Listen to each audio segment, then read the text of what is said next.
আমাদের সকলকে আশ্রয় করতে হবে। ভগবানের কৃপা লাভ করতে হলে আমাদের তুলসীকে ধরতে হবে। বাবা, যদি কেউ মামলায় জড়িত হন, কোর্টে ধরুন, আইনের জায়গা যেখানে কোর্টে ধরুন আপনার বিরুদ্ধে কে মামলা করলো, তো আপনিও কথা বলতে পারেন, আমিও পারি। তো আমি যদি জজের সামনে গিয়ে কোনো কিছু বলি, আমার কথার কি কোনো মূল্য দেবে? আমাকে কথা বলতে দেবে কি? দেবে না। তাহলে উকিল ধরতে হবে। হ্যাঁ, আমরা যখন কোর্টে যাব, কোর্টে গিয়ে একটা উকিল ধরতে হবে। ওই উকিলের মাধ্যমে আমার কথাগুলো সেখানে প্রকাশ পাবে। সেইরূপ ভগবানকে পেতে হলে তুলসী হচ্ছেন আমাদের মিডিয়া, তুলসী হচ্ছেন আমাদের উকিল। ওই তুলসীকে যতক্ষণ আশ্রয় না করবেন, ততক্ষণ ভগবানকে লাভ করা যাবে না। হরি বল, হরি বল। ঘরে ঘরে তুলসী বৃক্ষ রোপণ করুন। সন্ধ্যাকালে তুলসী তোলায় সন্ধ্যা প্রদীপ দিন। এবং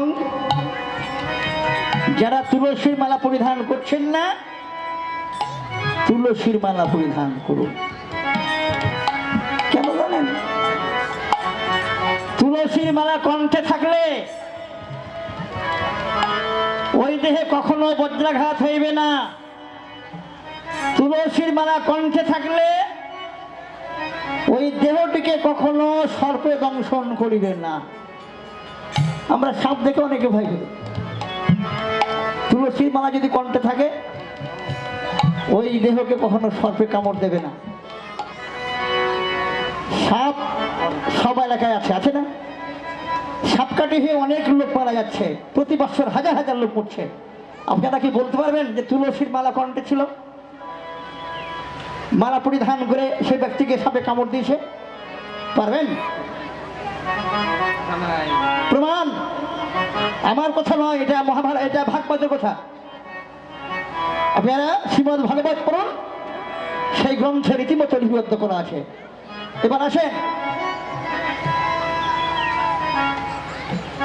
আমাদের অনেকগুলো আইন মেনে চলতে হয়। যেমন আমরা এই দুপুরের সময় কমিটি এখানে ভক্তের সেবা চালিয়ে যাচ্ছে, দিচ্ছে। আপনি আরো ডাক শুনে দলে চলে যাচ্ছেন, সেবায় বসে গেলেন, কমিটি প্রসাদ দিল আর বাস শুরু করে দিলেন খেতে। কিন্তু কাউকে বলে কি খেয়েছেন? কমিটি খেতে দিল, কিন্তু কাউকে বলে খেয়েছেন?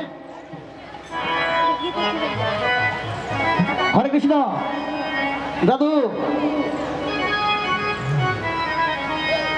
কাউকে বলে যদি না খায়, তাহলে সেটা আমার চুরি করে খাওয়া হলো।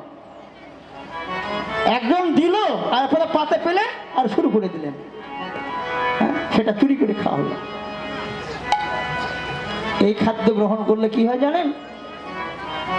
দেহে অনেক রকম ব্যাধিতে আক্রমণ করে। তাহলে অনুমতি নিয়ে খেতে হবে। যেমন এখানে আপনারা আসবেন,